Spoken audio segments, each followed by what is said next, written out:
അൽഹംദുലില്ലാഹ്, വളരെ അനുഗ്രഹീതമായ ഒരു സംഗമത്തിലാണ് നമ്മളെല്ലാവരും ഉള്ളത്.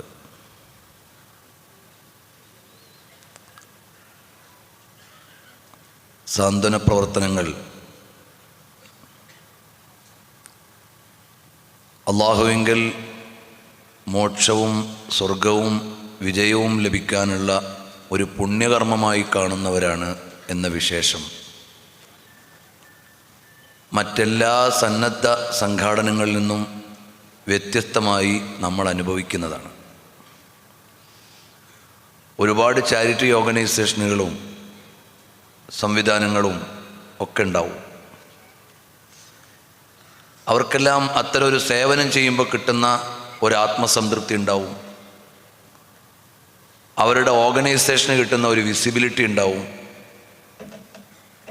രാഷ്ട്രീയ പ്രസ്ഥാനങ്ങളുടെ സന്നദ്ധ സംഘടനകളാണെങ്കിൽ പൊളിറ്റിക്കലി അവർക്ക് കിട്ടുന്ന നേട്ടങ്ങളുണ്ടാവും. നമ്മെ സംബന്ധിച്ചിടത്തോളം അതിൽ നിന്നെല്ലാം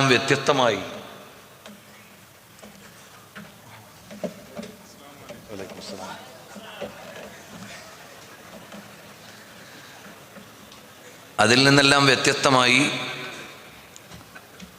നമ്മുടെ ഈ കർമ്മങ്ങളിലൂടെ മോക്ഷവും സ്വർഗവും ലഭിക്കും എന്ന് വിശ്വസിക്കുന്നവരാണ്. അത് നമ്മുടെ സംഘാടനത്തിൻ്റെയും സേവനത്തിൻ്റെയും ഏറ്റവും പ്രധാനപ്പെട്ട കാര്യമാണ്. മഹാന്മാരായ അമ്പിയാക്കൾ, പ്രവാചകന്മാർ അവരുടെ ദൗത്യ നിർവഹണത്തിൻ്റെ പ്രവർത്തന വഴിയിൽ വരുന്നതിന് മുമ്പ് പ്രാധാന്യം കൊടുത്തത് സന്നദ്ധ സേവനങ്ങൾക്കായിരുന്നു. നാം എപ്പോഴും കേൾക്കാറുണ്ട്, നബി സല്ലല്ലാഹു അലൈഹി വസല്ലമ ഖുർആൻ സ്വീകരിച്ചുകൊണ്ട് പ്രിയ പത്നിയുടെ സന്നിധിയിലേക്ക് വന്നപ്പോൾ അവിടുന്ന് പരാജയപ്പെടുകയില്ല എന്ന് പറയാൻ പ്രമാണമായി ഉദ്ധരിച്ചത് നബി സല്ലല്ലാഹു അലൈഹി വസല്ലമ തങ്ങളുടെ സന്നദ്ധ സേവന പ്രവർത്തനങ്ങളായിരുന്നു. ലാ യുഖ്ദീകല്ലാഹു അബദ, അള്ളാഹു ഒരിക്കലും തങ്ങളെ പരാജയപ്പെടുത്തുകയില്ല. കാരണം അവിടുന്ന് സാന്ത്വന പ്രവർത്തനങ്ങൾ ചെയ്യുന്നവരാണ്. വിശുദ്ധ ഖുർആൻ പറഞ്ഞു, ഫമൻ തതവ്വഅ ഖൈറൻ ഫഹുവ ഖൈറുൽ ലഹ്. ഒരാൾ നന്മയ്ക്ക് വേണ്ടിയുള്ള വളണ്ടിയറായാൽ അത് അയാൾക്കുള്ള നന്മയാണ്. വമൻ തതവ്വഅ ഖൈറൻ ഫഇന്നല്ലാഹ ശാകിറുൻ അലീം.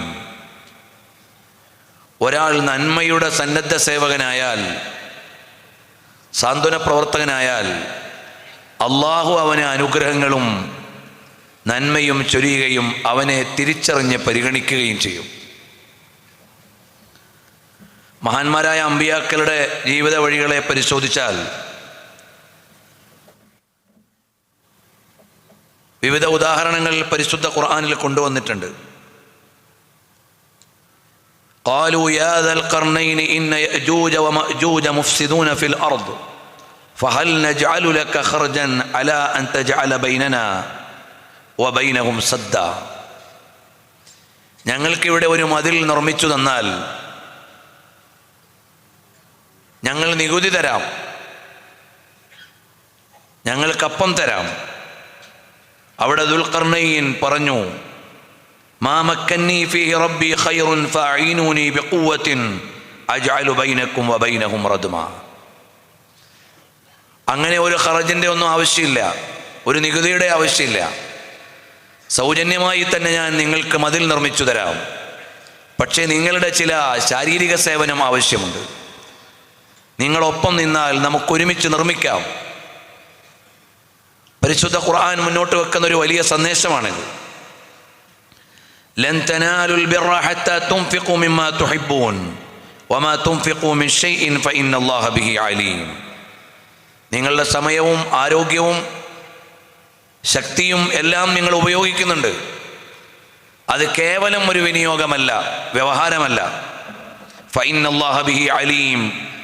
അല്ലാഹു സുബ്ഹാനഹു വ തആല അറിയുകയും അറിഞ്ഞ് നിങ്ങൾക്ക് പ്രത്യുപകാരം ചെയ്തു തരികയും അനുഗ്രഹങ്ങൾ വർഷിക്കുകയും ചെയ്യുന്നു.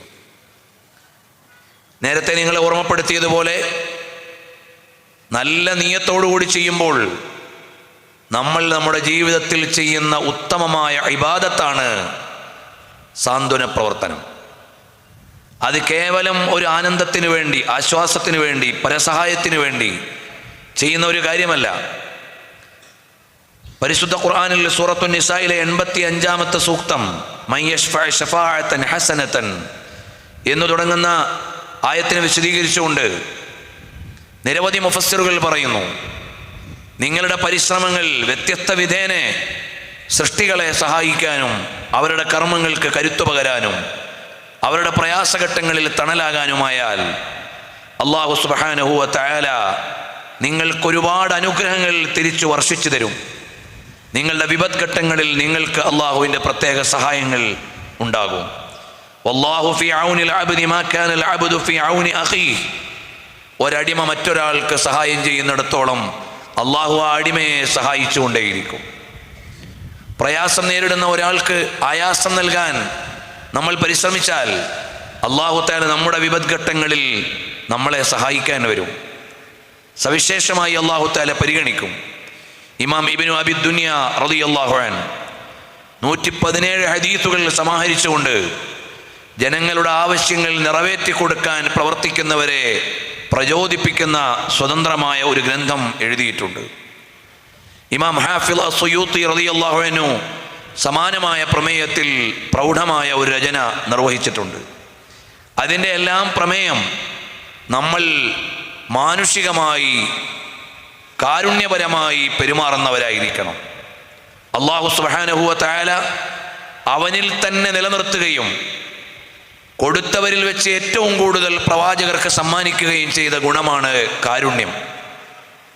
അള്ളാഹുവിൻ്റെ കാരുണ്യത്തിൻ്റെ വ്യാപ്തിയെക്കുറിച്ച് പറയുന്നത് കാണാം. അബൂ ദർദാ റളിയല്ലാഹു അൻഹു പറയുന്നുണ്ട്, നാളെ എൻ്റെ വാപ്പയും ഉമ്മയും എന്നെ വിചാരണ ചെയ്യണമോ അള്ളാഹു എന്നെ വിചാരണ ചെയ്യണമോ എന്ന് ചോദിച്ചാൽ ഞാൻ അള്ളാഹു വിചാരണ ചെയ്താൽ മതി എന്ന് പറയും. കാരണം ചില മാതാപിതാക്കൾ ലാ തഖ്തുലു ഔലാദകും ഖശിയത ഇംലാഖ്, മക്കളെ കൊന്നുകളയുന്ന ചില മാതാപിതാക്കളെ കുറിച്ച് ഖുർആൻ പറയുന്നുണ്ടല്ലോ. എന്നാൽ അള്ളാഹുവിൻ്റെ കാരുണ്യം അതിനെല്ലാം എല്ലാം എത്രയോ അപ്പുറമാണ്. അപ്പോൾ അള്ളാഹുവിൻ്റെ ഏറ്റവും വലിയ വിശേഷമായി അവതരിപ്പിച്ചത് റഹ്മത്ത്, കാരുണ്യം. പിന്നീട് സൃഷ്ടികളിൽ ഏറ്റവും വലിയ കാരുണ്യ പ്രപഞ്ചമായി അവതരിപ്പിച്ചത് സയ്യിദുനാ റസൂലുള്ളാഹി സ്വല്ലല്ലാഹു അലൈഹി വസല്ലം. നിങ്ങൾക്ക് മാനസികമായി സദ്ഗുണങ്ങൾ ഉണ്ടാകണമെങ്കിൽ നിങ്ങൾ ഒരനാഥനെ സംരക്ഷിക്കാൻ ശ്രമിക്കുക, അവൻ്റെ ശിരസിൽ തലോടുക, അവന് ഭക്ഷണം നൽകുക. എങ്കിൽ നിങ്ങളുടെ ഹൃദയത്തെ അല്ലാഹു തആല ലോലമായ ഹൃദയമാക്കി കഠിന ഹൃദയത്തിൽ നിന്ന് മാറ്റി നിങ്ങൾക്ക് നല്ല ഹൃദയം നൽകും. സ്വർഗത്തിലേക്ക് കടന്ന എല്ലാ ആളുകളും വന്യവാസം നടത്തിയിട്ട് സ്വർഗത്തിലെത്തിയവരല്ല. സ്വർഗത്തിലേക്ക് ഒരുപാട് വഴികൾ അല്ലാഹു തആല വെച്ചിട്ടുണ്ട്. ആ വഴികളിൽ പ്രധാനപ്പെട്ട ഒരു വഴിയാണ് മറ്റുള്ളവരെ സഹായിക്കുകയും കാരുണ്യ പ്രവർത്തനങ്ങളിൽ വ്യാപൃതരാവുകയും ചെയ്യുക എന്നത്. അതുകൊണ്ട് നമ്മുടെ ഓരോരുത്തരുടെയും ജീവിത വ്രതമായി സാന്ത്വന പ്രവർത്തനങ്ങളെയും കാരുണ്യ സമീപനങ്ങളെയും ഏറ്റെടുത്തവരാണ് നമ്മൾ. മഹാനായ ഖിളർ അലൈഹിസ്സലാമിൻ്റെ സഞ്ചാരം വെള്ളിയാഴ്ചകളിൽ നമ്മൾ പാരായണം ചെയ്യുന്നു. അനാഥരുടെ മതിൽ സന്നദ്ധ സേവനം ചെയ്തുകൊണ്ട് നിർമ്മിക്കുമ്പോൾ മൂസ അലൈഹിസ്സലാമിൻ്റെ ഒരു ചോദ്യമുണ്ട്, നമുക്ക് ഭക്ഷണം തരാത്ത ഈ നാട്ടുകാരിൽ എന്തിനാണ് ഈ മതിൽ നേരെയാക്കുന്നത്? അതിൻ്റെ പിന്നിൽ ഒരു ലക്ഷ്യമുണ്ടായിരുന്നു. അത് ഏറ്റവും വലിയ ഒരു വോളണ്ടിയർ വർക്കായിരുന്നു. സന്നദ്ധ സേവനങ്ങൾക്ക് പ്രത്യേകമായ പുണ്യമുള്ളത് കൊണ്ടാണ് മൂസ അലൈഹിസ്സലാം വെള്ളം കോരാൻ വേണ്ടി വെയിറ്റ് ചെയ്യുന്ന 2 വനിതകളെ നോക്കിയിട്ട് ചോദിച്ചു, എന്താണ് നിങ്ങൾ ഇങ്ങനെ നിൽക്കുന്നത്? അതേ, ആണുങ്ങൾ ഒഴിഞ്ഞിട്ട് ഞങ്ങൾ വെള്ളം കോരാമെന്ന് കരുതുകയാണ്. മൂസ അലൈഹിസ്സലാം അങ്ങോട്ട് ചെന്നു. അവർക്ക് വെള്ളം കോരിക്കൊണ്ടുവന്ന് കൊടുത്തത് ഖുർആനിൽ നമ്മൾ പാരായണം ചെയ്യുന്നു. മഹാനായ മൂസ അലൈഹിസ്സലാം അപ്പോഴനുഭവിക്കുന്ന ഒരു സഞ്ചാരത്തിൻ്റെ വ്യഥയിൽ നിന്ന്, ഒരു പലായനത്തിൻ്റെ പ്രയാസത്തിൽ നിന്ന് അല്ലാഹു തആല പരിഹാരത്തിൻ്റെ വഴികൾ തുറന്നു കൊടുക്കുന്നത് ആ സാന്ത്വന പ്രവർത്തനത്തിലൂടെയാണ് എന്ന് ഖുർആൻ നമ്മെ ഉത്ബോധിപ്പിക്കുകയാണ്. അതുകൊണ്ട് ഇത് നമ്മെ സംബന്ധിച്ചിടത്തോളം കേവലം ഒരു ആത്മശാന്തിക്ക് വേണ്ടിയുള്ളതല്ല, ഒരു ഗ്രൂപ്പ് അല്ലെങ്കിൽ ഒരു ടീം വർക്കിൽ കിട്ടുന്ന ഒരു സന്തോഷത്തിന് വേണ്ടിയുള്ളതല്ല. നമുക്ക് നാളത്തേക്ക് സ്വർഗം പണിയാനുള്ള പുണ്യകർമ്മമാണ് എന്ന് വിശ്വസിക്കുകയും ഓരോ ചുവടുകൾക്കും ആ പുണ്യമുണ്ട് എന്ന് മനസ്സിലാക്കുകയും ചെയ്യുന്നവരാണ്. ആ വിധത്തിൽ മഹാനരായ സയ്യിദുനാ റസൂലുള്ളാഹി സ്വല്ലല്ലാഹു അലൈഹി വസല്ലം തങ്ങൾ നന്മകൾക്ക് ക്ഷേമപ്രവർത്തകർക്ക് വാഗ്ദാനം ചെയ്ത സ്വർഗവും സന്തോഷവും ലഭിക്കുന്നവരിൽ അള്ളാഹു നമ്മെ ഉൾപ്പെടുത്തി അനുഗ്രഹിക്കുമാറാകട്ടെ. ഒരുപാട് നന്മകളുടെ മഹാസംഗമമായി അള്ളാഹു തആല ഇത് സ്വീകരിക്കട്ടെ. നമുക്കെല്ലാവർക്കും അറിയുന്ന ഹദീസിലെ ഒരു അധ്യാപനമുണ്ട്. ഒരു ഗുഹയിൽ കുടുങ്ങിയപ്പോൾ ആ ഗുഹയിൽ കുടുങ്ങിയ ആളുകൾ രക്ഷപ്പെടാൻ വേണ്ടി അള്ളാഹുവിനോട് നിഷ്കളങ്കമായി ചെയ്ത ഒരു കർമ്മം മുന്നിൽ വെച്ചുകൊണ്ട് ദുആ ചെയ്താൽ ഈ ഗുഹയിൽ നിന്ന് രക്ഷപ്പെടുമല്ലോ. സ്വഹീഹായ ഹദീസിൽ നമ്മളെല്ലാവരും പഠിച്ചതാണ്. ഓരോരുത്തരും ആലോചിച്ചു, അള്ളാഹുവേ, നിന്നെ മാത്രം പ്രതീക്ഷിച്ചുകൊണ്ട് ഞാൻ ചെയ്ത ഒരു കർമ്മം മുന്നിൽ വെച്ച് ചോദിക്കുകയാണ്. ഒരാൾ മാതാപിതാക്കൾക്ക് നൽകിയ ആദരവിൻ്റെയും പരിഗണനയുടെയും ഒരു കർമ്മത്തെ മുന്നിൽ വെച്ചുകൊണ്ട് ദുആ ചെയ്യുന്നു. വേറൊരാൾ തൻ്റെ തൊഴിലാളിയോട് കാണിച്ച നീതിയും കരുണയും മുന്നിൽ വെച്ചുകൊണ്ട് ദുആ ചെയ്യുന്നു. അടുത്ത ഒരാൾ ശാരീരികമായ വികാരത്തെ നിയന്ത്രിച്ച ഒരു ഘട്ടം മുന്നിൽ വെച്ചുകൊണ്ട് ദുആ ചെയ്യുന്നു. നമ്മെ സംബന്ധിച്ചിടത്തോളം നിഷ്കളങ്കമായി ഏതോ ഒരു തെരുവിൽ, ഏതോ ഒരു ചരുവിൽ, ഏതോ ഒരു പുറത്ത് നമ്മൾ ഒരു പാവപ്പെട്ടവന് ആശ്വാസം നൽകിയത്, വയനാട് ദുരന്തത്തിൽപ്പെട്ട ഒരാൾക്ക് ഏറ്റവും പ്രയാസഘട്ടത്തിൽ ആശ്വാസമായി ഓടിച്ചെന്നത് വേറൊന്നിനും വേണ്ടിയല്ല. അല്ലാഹുവേ, ഇൻ കുന്തു ഫഅൽതു ദാലിക ലിമർദാതിക, അല്ലാഹുവേ, നിന്റെ പ്രീതിക്ക് വേണ്ടി മാത്രമാണ് ഞാൻ അയാളുടെ കൈ പിടിച്ചത്. നിന്റെ പ്രീതിക്ക് വേണ്ടി മാത്രമാണ് ആ കണ്ണ് കാണാത്ത ആളുടെ കൈ പിടിച്ചിട്ട് ഞാൻ ക്രോസ് ചെയ്തത്. നിന്റെ പ്രീതിക്ക് വേണ്ടി മാത്രമാണ് അയാളെ അപ്പോൾ ആശുപത്രിയിൽ എത്തിച്ചത്. നിന്റെ പ്രീതി മാത്രം കാക്ഷിച്ചുകൊണ്ടാണ് ഞാൻ ആശ്വാസത്തിന്റെ ഒരു കിറ്റുമായി ആ വീട്ടിലെത്തിയത്. അങ്ങനെയെങ്കിൽ എനിക്കൊരു വീട് നീ തന്ന് സമ്മാനിക്കണം റബ്ബേ. നമുക്ക് അനുഗ്രഹം കിട്ടാൻ റബ്ബിന്റെ മുമ്പിൽ വെക്കാനുള്ള പുണ്യകർമ്മമായി ഇത് മാറണം. അല്ലാഹു തആല ഉടനെ ഉത്തരം നൽകും. അതാണ് സ്വഹീഹായ ഹദീസിലൂടെ നബി സല്ലല്ലാഹു അലൈഹി വസല്ലം തങ്ങൾ പഠിപ്പിച്ചത്.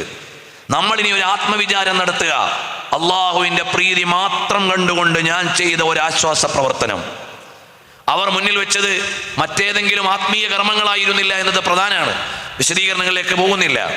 അവ നമുക്ക് നമ്മുടെ ഒരു പ്രയാസം മാറാൻ, ഒരാഗ്രഹം സഫലമാകാൻ മുന്നിൽ വെച്ച് അള്ളാഹുവോട് പ്രാർത്ഥിക്കാൻ പറ്റുന്ന തെളിഞ്ഞ കർമ്മങ്ങളായി മാറിയാൽ നമുക്ക് ഈ ലോകവും പരലോകവും ക്ഷേമം ലഭിക്കാനുള്ള ഏറ്റവും മഹത്വമുള്ള കർമ്മങ്ങളാണ് സാന്ത്വന വഴിയിലൂടെ നമ്മൾ ചെയ്തുകൊണ്ടിരിക്കുന്നത്. അല്ലാഹു തആല അങ്ങനെ തന്നെ ആക്കി തരുമാറാകട്ടെ. ഹബീബ് സല്ലല്ലാഹു അലൈഹി വസല്ലം തങ്ങളുടെ തിരുജീവിതത്തിൻ്റെ ഓരോ അധ്യായങ്ങൾ നോക്കിയാലും ഓട്ടോമാറ്റിക്കായി നബി സല്ലല്ലാഹു അലൈഹി വസല്ലം തങ്ങളുടെ കൈ ആശ്വാസത്തിന് വേണ്ടി ഉയർന്നത് വായിക്കാൻ കഴിയും. ചുവടുകൾ നീങ്ങിയത് കാണാൻ കഴിയും. വാക്കുകൾ ഉയർന്നത് കാണാൻ കഴിയും. അനുയായികളോട് പറഞ്ഞത് കാണാൻ കഴിയും. അങ്ങനെ ആ ചുവടുകളെ പിൻപറ്റി ജീവിക്കാൻ അള്ളാഹു നമുക്ക് തൗഫീഖ് നൽകുമാറാകട്ടെ. സല്ലല്ലാഹു വസല്ലമ അലാ ഖൈരി ഖൽഖിഹി സയ്യിദിനാ മുഹമ്മദിൻ വആലിഹി വസ്സഹബിഹി അജ്മഈൻ വൽഹംദുലില്ലാഹി റബ്ബിൽ ആലമീൻ. വസ്സലാമു അലൈക്കും വറഹ്മത്തുള്ളാഹി.